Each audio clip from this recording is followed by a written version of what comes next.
Qala Nazimu, Ki Nazim berkata, ini karya Syekh Nawawi Tanara Al-Bantani, kitabnya namanya Qami'ut Tughyan, mensyarahi kitab Syu'abil Iman, cabang-cabang iman. Wa bi anna marji'a muslimin li jinanihi wa bi anna marji'a kafirin li jahannamu. Ay wa syu'batu tasi'atu al-imanu bi annal jinana daru khuludin li muslimin. Itu style pertama baca kitab. Ada yang kedua begini. Ay wa syu'batu tasi'atu al-imanu bi annal jinana daru khuludin li muslimin. Nada kedua. Nada ketiga. Kalau lupa ada ketiga ini. Ay wasyu'batu tasi'at wasyu'batu tasi'atu al-imanu bi annal jinana daru khuludin li muslimin. Itu nada ketiga tuh ya. Nah, sampean terkesan nadanya sama ya, itu ada tiga itu. Jadi baca kitab itu kita mad, cuma madnya mad asli saja yang dibaca mad. Jadi mad jaiz, mad wajib itu dikembalikan kepada mad asal, dua harokat ya, atau satu alif. Jadi dibaca madnya, baca kitab.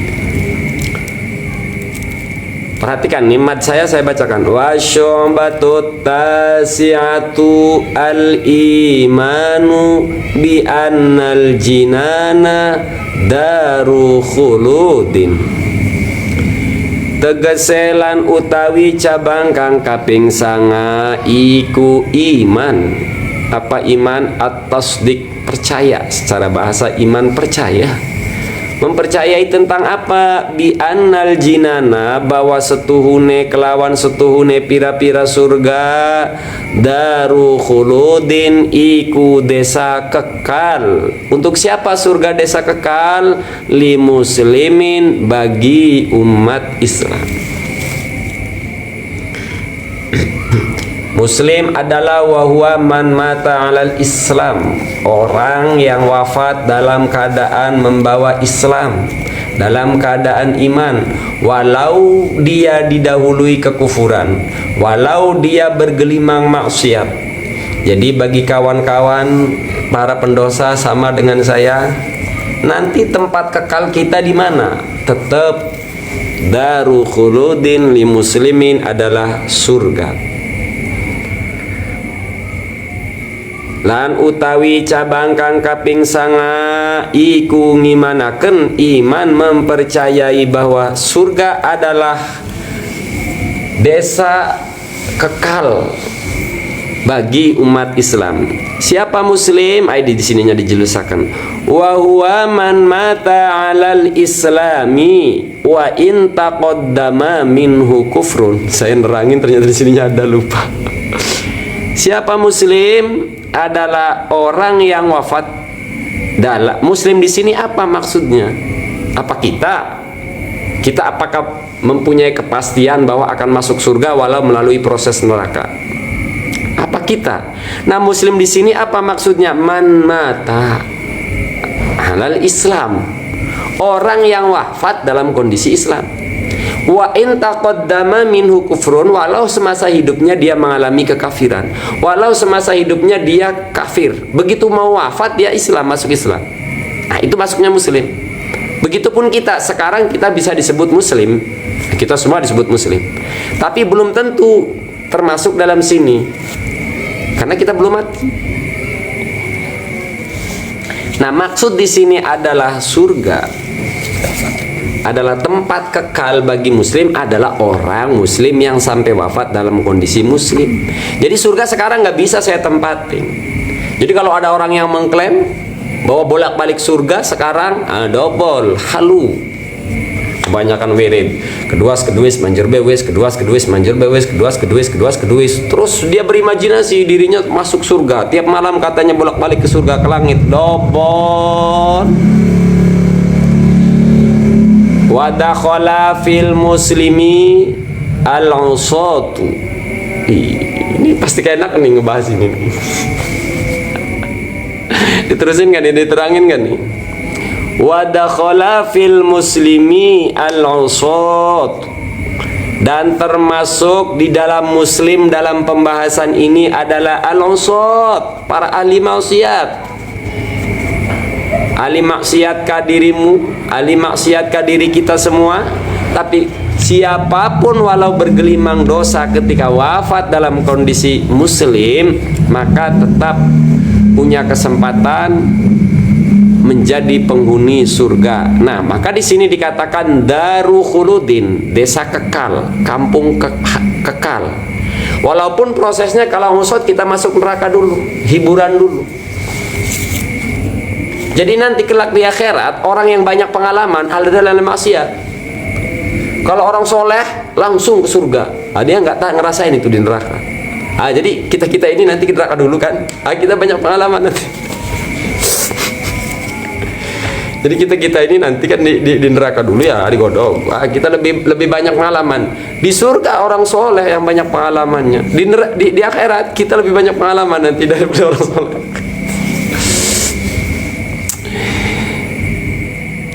Famaraji'uhum wa daru khuludihim al-jinan.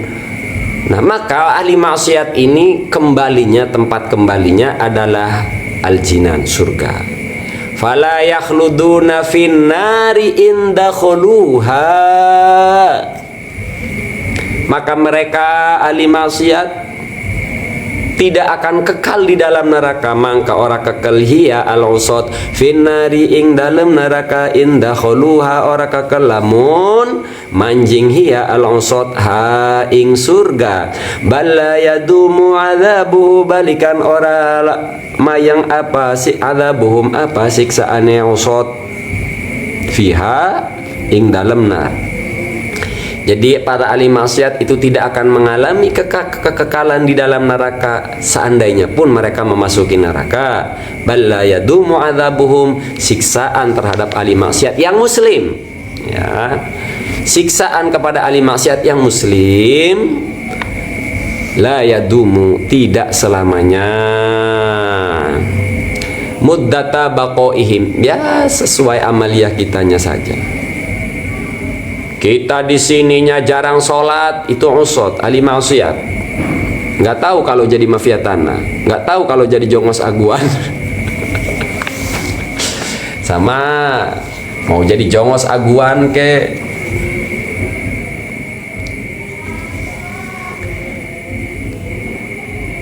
li'annahum yamutuna ba'da ad-dukhuli bilahdhatin ma ya'lam. Ini bagian ini neranginnya ngeri-ngeri sedap ini. Saya biasanya kalau pengajian nih bagian ini dulu, ini saya nggak terangin nih sampai annahum yufqaduna ihsasa alamil azab. Sering dulu waktu kalau saya pengajian nih di sini. Fala wal muradu bimautihim annahum yufqaduna ihsasa alamil azab, biasanya saya lewat. Jadi apa ya, terlalu berbahaya. So ganteng pakai contoh, mau baca kitab, mata saya sudah minus, disembuhin ke mata sayanya, bisa nggak?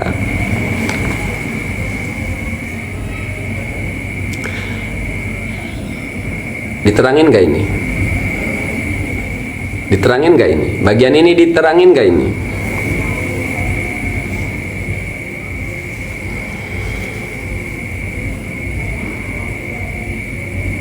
Fala yuhyauna hatta yukhruju minha. Kok ada kata-kata ngeri-ngeri sedap amat ini. Terangin kan?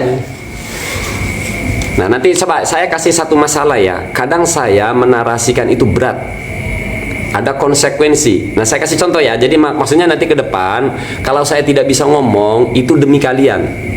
Nah, saya kasih contoh nih ya. Bila qadati ma ya'lamullahu miqdaruha fala yuhyauna hatta yukhruju minha. Jadi kelak ahli maksiat ini di neraka itu tidak seperti tidak dihidupkan. Nah, bingung kan? Ahli maksiat kita umat Islam, fala yuhyauna hatta yukhraju minha. Di nerakanya kita ini tidak dalam kondisi hidup. Maksudnya gimana? Umat Islam ahli maksiat yang masuk neraka itulah yuhyauna hatta yukhraju minha. Ini kata Syekh Nawawi ya, karena ini syarah pendapat Syekh Nawawi. Artinya jangan dianggap sebuah kepastian. Bisa jadi ya, bisa jadi tidak. Ini Syekh Nawawi yang menyampaikan pendapat Syekh Nawawi. Maksudnya apa? Ahli maksiat kalau nanti di neraka itu tidak dihidupkan. Hatta yukhraju minha, sampai, tapi insya Allah saya akan narasikan selogik mungkin, serasional mungkin. Ini masih perkara gaib, tapi kita rasionalkan. Apa yang kita rasionalkan? Narasi apa yang disampaikan oleh Syekh Nawawi. Sekarang kita baca ya, ibaratnya, kitabnya. Fala yuhyauna. Ahli maksiat ketika di neraka mereka tidak dihidupkan. Hatta yukhraju minha. Sampai ahli maksiat ini nanti keluar dari neraka, barulah dihidupkan secara sempurna. Maksudnya apa? Wal muradu bimautihim annahum yufquduna ihsasa alamil adabi la annahum yamutuna mautan haqiqiyan bi khurujir ruhi. Kalau nada cepat begini, wal muradu bi mautihim annahum yufqaduna ihsasa alamil adzab la annahum yamutuna mautan haqiqiyan bi khurujir ruh. Maksud ahli maksiat tidak dihidupkan di neraka apa? Kata Syekh Nawawi, maksudnya adalah mereka yamutuna, annahum yamuddi, annahum yufqaduna ihsasa alamil adzab. Mereka apa sih bahasa Indonesia? Dispikakan, dikosongkan. Mereka ihsasa alamil adzab, mereka umat Islam tidak dibuat, tidak bisa merasakan sakit. Jadi neraka ahli maksiat umat Islam itu di neraka walaupun disiksa, kata Syekh Nawawi, yufqaduna ihsasa alamil adzab. Jadi tidak merasakan sakit. Mati itu mati rasa. Jadi umat Islam kalau disiksa di neraka itu mati rasa, enggak merasakan sakit. La annahum yamutuna mautan haqiqiyan bi khurujir ruh, bukan mati yang seperti keluar roh. Oke. Nah, sekarang kan sudah saya tanggung menjelaskan itu. Tahu tidak dampaknya? Tolong nanti embruter bagian ini jangan di-up ya, jangan di-share. Saya ingin mengedukasi publik bahwa inilah ngomong berbicara di publik. Tidak semua ilmu itu disampaikan layak konsumsi publik. Nah, sekarang tadi menurut kitab keterangan Syekh Nawawi di dalam kitab Qawmi Utughyan bahwa umat Islam yang ahli maksiat ketika disiksa itu yufqaduna ihsas alamil adzab. Tidak dibuat, mereka dibuat tidak merasakan sakit. Oke.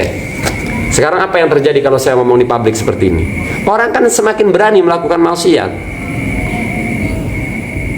Nah, ini ilmu. Tapi ini kan tidak penting untuk disampaikan. Wih enak bener. Nah, itu kan. Nah, makanya kadang kan kita kalau ngomong udah nggak usah gitu. Jadi bukan karena kita tidak mampu, kadang kalau dijelasin bahaya ini ke publik. Jujur saya kalau di masyarakat, di tengah-tengah masyarakat ini saya sensor. Jadi dibaca ala wajib tabarruk, kita baca tapi kita dibaca tidak dimaknain. Halaman berapa? Halaman 5. Oke. Nah, sekarang bayangkan ahli maksiat kalau mendengar ini yufqaduna ihsasa alamil adzab. Apa yang terjadi? Bukankah orang akan sembrono kan melakukan dosa? Jadi ini netizen ke depan kalau kita ngasih kode untuk tidak berbicara dengan suatu keilmuan, nah itu artinya benar takut salah tangkap. Nah, kan sering sebenarnya ini tiap malam kadang nggak ngerti gitu. Nah, tujuannya adalah untuk justru melindungi masyarakat agar pendengar netizen tidak terjerat. Ya. Nah, karena ini konteksnya masih lagi ngebahas tentang di akhirat, itu yang pertama. Yang kedua, ini tidak bersifat pasti. Awas, saya ulangi sekali lagi. Ini narasi pendapat yang disampaikan oleh Syekh Nawawi. Pendapat Syekh Nawawi ketika menjelaskan wa bi anna. Kan baitnya Syu'abil Iman itu wa bi anna marji'a muslimin li jinanihi wa bi anna marji'a kafirin li jahannamu. Nah, penjelasan Syekh Nawawi demikian. Apakah bersifat pasti? Tidak, gitu loh. Tidak bersifat pasti. Bisa jadi ya, bisa jadi tidak. Artinya wallahu a'lam. Tetap ujungnya ini adalah wallahu a'lamu bisawab. Makanya ini jangan dijadikan dalil pasti. Jadi misalnya begini. Pokoknya kata Syekh Nawawi, ahli maksiat itu walaupun di neraka tidak merasakan sakit. Iya, pendapat Syekh Nawawi demikian.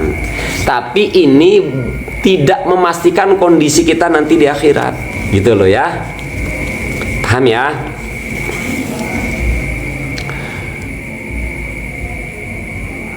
Wal imanu bi anna jahannama wa huwa ismun li majmu'in niron daru khuludin li kafirin. Nah, itu tadi menjelasin bi anna marji'a muslimin lil jinanihi wa bi anna marji'a kafirin li jahannamu bagaimana? Wal imanu lan mempercayai ngestokaken kelawan setuhune jahannam. Apa aran jahannam? Ismun, nama. Apa sih arti jahannam? Kemarin nama Jahannam ini sempat viral ya. Ya, sempat viral Jahannam ini. Dikeluarkan oleh nama Jahannam adalah sebuah nama bagi tempat kumpulnya titik api, titik neraka. Banten apa siap? Ini benar Pak Ustadz asli bukan? Saya bukan Ustadz Siska. Cuma yang ingin saya sampaikan, orang Banten tuh begini. Aktivisnya saja bisa baca kitab, bukan Ustadz. Ustadz itu artinya guru ya. Saya nggak ngangkat. Gitu. Ini admin kenapa kayak nggak ada kerjanya ya? Yang nyepam dibiarin. Saya cuma mau ngasih tahu. Gitu.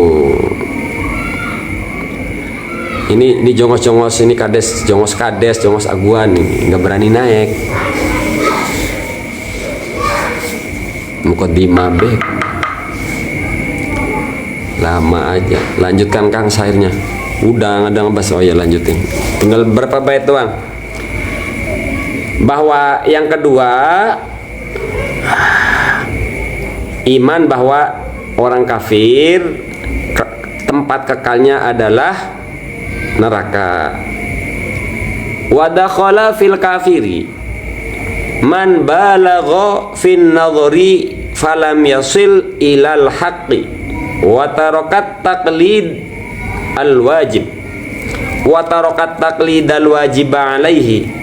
Termasuk juga orang itu posisinya statusnya adalah kafir man balagha fin nadhar, orang yang sampai kepada pemikiran, kuat pemikiran, falam yasil ilal haq, ngeri kali, tapi dia tidak sampai mencapai hak, kebenaran. Dia diberikan akal, dia usianya matang sampai 15 tahun ke atas, dia diberikan mikir yang sehat, tapi tidak sampai mencapai kebenaran. Sampailah dia terjun kepada kekufuran tadi.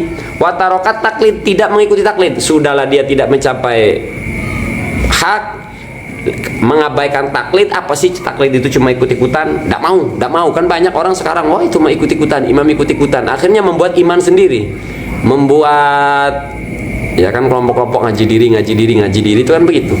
Nggak mau ikut ulama itu pendapat ulama. Itu bukan Tuhan, ulama itu bukan Tuhan. Kan banyak ya orang ngaji diri. Mereka merepresentasikan iman sesuai logika mereka, tidak mau taklid, lalu menganggap mereka lah paling marifat. Awas, sekarang banyak orang mengklaim dirinya adalah paling marifat, tidak mau taklid kepada ulama. Mereka membuat gaya cara iman sendiri. Nah itu menurut pendapat Syekh Nawawi, dia tidak mencapai hak, dia tidak mau taklid, lalu membuat iman versi dirinya sendiri, ngaji diri. Dia mengimajinasikan Tuhan, sampai mengimajinasikan Tuhan, sampai membayangkan Tuhan dan lain sebagainya, maka itu termasuk kafir. Wa taraka taqlidal wajiban la ya sudah ya. Wala yadkhulu fihi atfalul musyrikin, lan ora kepanjing fihi ing dalam kafir sapa sakehe bocahe wong musyrik. Nah, bagaimana kalau anak kecil, bapaknya non muslim, ibunya non muslim, punya anak, ini anaknya kafir tidak? Ini termasuk tidak? Kata Syekh Nawawi, la yadkhulu fihi atfalul musyrikin. Kalau anak-anaknya non muslim, orang kafir, itu tidak termasuk kafir. Anak-anaknya orang musyrik itu tidak termasuk kafir. Kenapa? Yang pertama, ketika di makom alastu birobbikum, semua roh yang hari ini kafir pun, muslim kafir, ketika masih roh ditanya alastu birobbikum, kata Allah, apa aku bukan Tuhan kalian? Lalu semuanya serentak kompak. Jadi hari ini yang menolak PIK 2, yang mendukung PIK 2, semua serentak ketika Allah tanya alastu birobbikum, apa aku bukan Tuhan kalian? Semuanya serentak, ya Allah, engkau Tuhan kami. Jadi sekarang pendukung PIK 2 dengan yang nolak PIK 2 semuanya kompak gitu. Bahkan termasuk aguannya dulu waktu masih roh, ketika di makom alastu birobbikum, aguan juga sama. Iya, ya Allah, engkau Tuhan kami. Itu yang pertama. Yang kedua, turun ke bawah hadis Nabi, kullu mauludin yuladu 'alal fitrah walakin abawahu yuhawwidanihi aw yunassiranihi aw yumajjisani. Kullu mauludin, setiap anak yang dilahirkan, yuladu 'alal fitrah, dilahirkan dalam keadaan fitrah. Jadi nggak ada anak kecil kafir tuh, nggak ada. Nah, Al-Quran tadi menjelaskan ketika masih di roh, iman kepada Allah. Ketika lahir, kata Nabi, fitrah. Quran, hadis saling mengikat, saling melengkapi. Ketika roh, di Al-Quran menjelaskan ketika di roh semuanya iman. Begitu lahir, sinkronkan dengan sabda Nabi, kullu mauludin yuladu 'alal fitrah. Orang yang lahir, semuanya terlahir dalam keadaan fitrah, bersih, suci. Walakin, kata Nabi, abawahu, tetapi kedua orang tuanya lah yang yuhawidanihi, menjadikan Yahudi, au yunasironihi, menjadikan Nasrani, au yumajisanihi, atau yang menjadikan Majusi. Nah, dengan dua dalil ini, bahwa anak yang terlahir itu tidak bisa disebut kafir, maka tidak ada istilahnya kata Islam turunan. Nah, sekarang ini kan berkembang ya. Mohon maaf, oknum Wahabi itu sering menuduh kita Islam turunan, hanya kita tahlilan, karena kita tahlilan Islam turunan. Ada lagi orang-orang yang sok hakikat marifat, ngaji diri, nggak ada ilmunya. Mereka menuduh kita Islam turunan. Maka dengan dua dalil ini kita sampaikan, tidak ada Islam keturunan, tidak ada. Lahir kita sudah fitrah. Ketika masih roh kita jawab Allah itu Rabbi, bala syahidna. Yang ada itu kafir keturunan. Dalilnya tadi, kullu mauludin yuladu 'alal fitrah. Anak itu terlahir dalam keadaan fitrah, bahkan lahir dari rahim orang kafir. Jadi yang ada itu kafir keturunan. Kata Nabi apa? Walakin abawahu yuhawidani. Yang menjadikan Yahudi siapa? Bapaknya. Au yunasironihi, yang menjadikan Nasrani siapa? Bapaknya. Au yumajisanihi, yang menjadikan Majusi, bapaknya. Jadi yang ada itu kafir keturunan. Islam keturunan tuh nggak ada. Islam keturunan tidak pernah ada. Yang ada adalah kafir keturunan, berdasarkan dua dalil ini, Al-Quran dan hadis. Nah, jadi kalau ada orang ngomong Wahabi, mojok-mojokin kita, nuduh kita Islam keturunan, bantah dengan dua dalil ini. Hari ini ada yang jadi jongos aguan. Ya mungkin bapaknya itu atau kakeknya dulunya kenil. Dulunya kenil mungkin. Coba yang sekarang ngedukung aguan, ngedukung PIK 2, cek silsilah Anda dari ibu, dari ayah, semuanya dicek. Kali ada perkawinan silang, kau itu ada DNA jongos, mungkin kenil. Dulu ada yang ngawal-ngawal Belanda itu. Belanda ini membangun negeri. Belanda ini membangun negeri, membangun jalan. VOC ini merangkat perekonomian. mengurangi pengangguran. VOC ini perusahaan. Nah, yang sekarang begitu, cek nasabmu dari bapak ibumu, kali kau keturunan kenil. Karena tadi tidak ada Islam keturunan, yang ada kafir keturunan. Jadi tidak ada jongos keturunan, yang ada itu jongos bapakmu, buatan bapakmu atau kakekmu. Yang sekarang jadi jongos pendukung PIK, cek nasabmu. Kali kau ada DNA kenil, bawa pedang dulu ngawal-ngawal Belanda, suruh perang sesama anak negeri, ting ting ting, Belandanya nonton begini VOC. Belandanya nonton ya, nonton film Jampang, nonton si film Pitung. Si Pitung itu banyak itu tarungnya sama jongos-jongos. Jampang bahkan saudara sama si Kosim, seperguruan, gelut tang ting si Kosim ngebela jongos Belanda, si Jampang ngebela pribumi, tarung tangting. Sekarang pun sama begitu. Ya, apa bedanya VOC sama oligarki? Apa? Sama-sama. Jadi sebenarnya argumen pembela PIK itu sebenarnya sudah argumen jadul. Dulu yang jadi kenil-kenil argumennya sama. Ini mensejahterakan perekonomian, ini mengurangi pengangguran.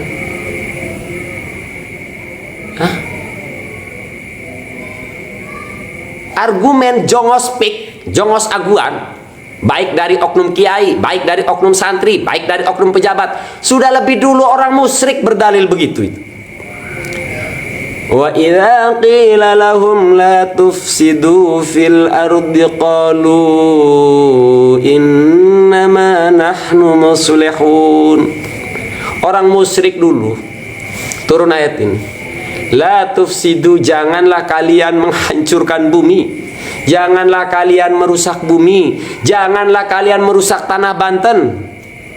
Lalu mereka jawab, innama nahnu muslihun. Mahesa, saya kan lagi membangun ekonomi, saya ingin membangun Banten, Mahesa. Innama nahnu muslihun. Allah menjawab di ayat berikut, raddan alaihim, membantah statement orang-orang musyrik muslihun. Ala innahum humul mufsiduna walakin la yash'urun. Mereka itulah para perusak di muka bumi. Walakin la yash'urun, hanya saja mereka nggak nyadar mereka itu jadi perusak. Hai buat pendukung investor, hai buat pendukung PIK 2, hai buat pendukung aguan, argumen yang kalian pakai hari ini adalah argumennya orang-orang musyrik dulu waktu zamannya baginda Nabi Muhammad SAW. Jadi kalau anda itu ulama, anda itu umat Islam, baru berargumen dengan dalil ini, lo baru masuk Islam jongos aguan, jongos PIK, oknum kiai, argumenmu hari ini adalah mengangkat perekonomian. Emang sampean baru masuk Islam Kalau sampean baru masuk Islam wajar, nggak tahu ayat ini, innama nahnu muslihun. Kami ini mau mengangkat perekonomian, kami ini mau memperbaiki bumi, kami ini mau membangun. Dikira VOC itu apa? Kita ini sudah sepakat VOC dan Belanda itu penjajah. Nongol wajah baru namanya oligarki, dan kalian anggap adalah investor. Atau ini invasi dalam bentuk investasi. Halo buat pendukung PIK, sampean baru masuk Islam sehingga nggak menyadari ayat ini.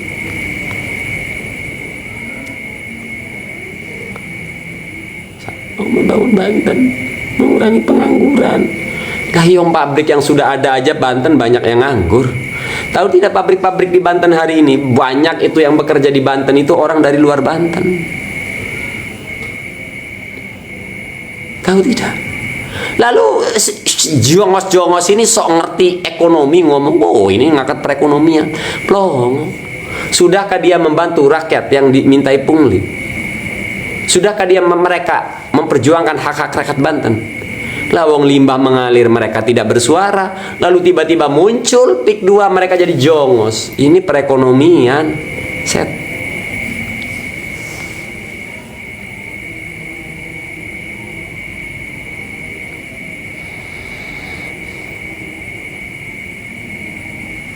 Mereka ngomong mengurangi pengangguran. Plongo, tuh pabrik yang sudah berdiri itu banyak luar Banten.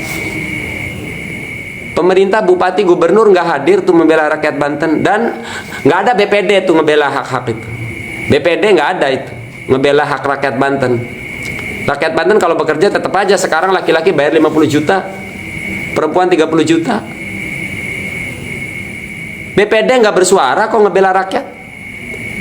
Kades apalagi nggak bersuara, camat nggak bersuara masalah pungli, bupati nggak ada ngebela hak rakyat Banten, gubernur ngejublek udah gonta-ganti bupati, gubernur ganti gubernur, gonta-ganti bolak-balik gubernur bupati, satu pun pemimpin tidak ada yang mampu menangani pungli. Lalu sekarang mereka ngebacot PIK 2 mengangkat perekonomian, bacot lu kegedean, ngimpi lu kegedean, bro. Buktikan aja dulu sekarang. Nikomas, cek Indah Kiat, cek. Dicek. Ada berapa warga Banten? Berapa persen warga Banten sama warga luar? Cek Nikomas. Hah? Nggak BPD, nggak RT, nggak lurah, nggak camat. Artinya kalian itu tidak mampu mengontrol investor. Yang ingin saya sampaikan, saya tidak ingin menyalahkan BPD dalam hal ini. Saya tidak ingin menyalahkan Kades dalam hal ini. Saya ingin ngasih tahu ke mereka bahwa Anda BPD, bahwa Anda Kades, bahwa Anda RT, bahwa Anda camat, bahwa Anda bupati tidak mampu mengontrol investor.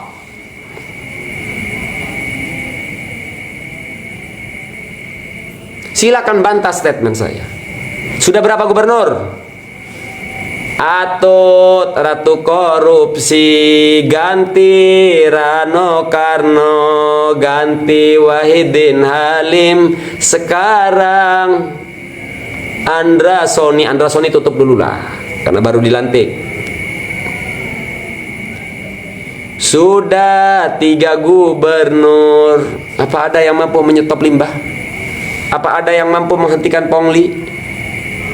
Ganti lagi bupati, turun ke bawah ke bupati. Sudah berapa bupati Kabupaten Serang sejak berdirinya Provinsi Banten? Apa ada bupati yang bisa menghentikan pungli? Nggak ada. Artinya kalau argumen mereka membela PIK, membela investor bahwa mensejahterakan Banten, dobol, namanya halu, namanya baru imajinasi. Masa imajinasi mengalahkan sesuatu yang pasti? Apa imajinasi? Filosofi naga. Kalau orang Tiongkok, negara Tiongkok menjadikan naga itu ikon, itu untuk mereka jadikan motivasi. Tali dalam mereka berpolitik, dalam mereka bertindak, dalam mereka melangkah, semuanya rasional. Maka negaranya Tiongkok maju. Ini kebalik, Indonesia simbolnya Garuda. Burung yang fakta, real burung. Masa bisa dikalahkan sama naga yang halu? Lihat sekarang PIK 2 itu. Depan tidak ada atribut Indonesianya. Masa Garuda kalah sama hewan mitos, naga? Kenapa naga, hewan mitos, mengalahkan Garuda? Kenapa? Karena namanya mitos itu kan masuknya ke wilayah pikiran. Nah kebetulan masih banyak rakyat Indonesia ini yang doyan halu. Jadi mereka diberikan imajinasi, imajinasi. Mereka berimajinasi sampai mengabalkan sesuatu yang fakta. Garuda.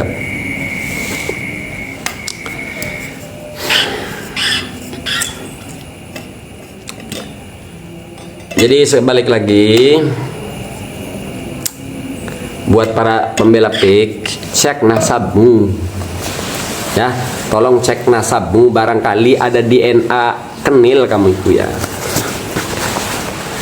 Loh. Cek DNA-mu, bapak ibumu itu dicek, cari nasabnya ya. Dari jalur kan jalur bapak ada dua nih. Dari jalur bapak kan ada kakek nenek juga. Dari ibu ada kakek nenek. Cek barangkali ada DNA kenil dalam dirimu. Mestinya ular itu kalah dengan Garuda, ya iya. Bahkan kalau naga itu tidak perlu dikalahkan. Garuda itu tidak perlu bertarung melawan naga karena naga itu tidak pernah ada. Hewan mitos. Waalaikumsalam. Oke, saya kira itu prolog aja ya. Sekarang kita ngobrol santai. Sebentar, saya naruh.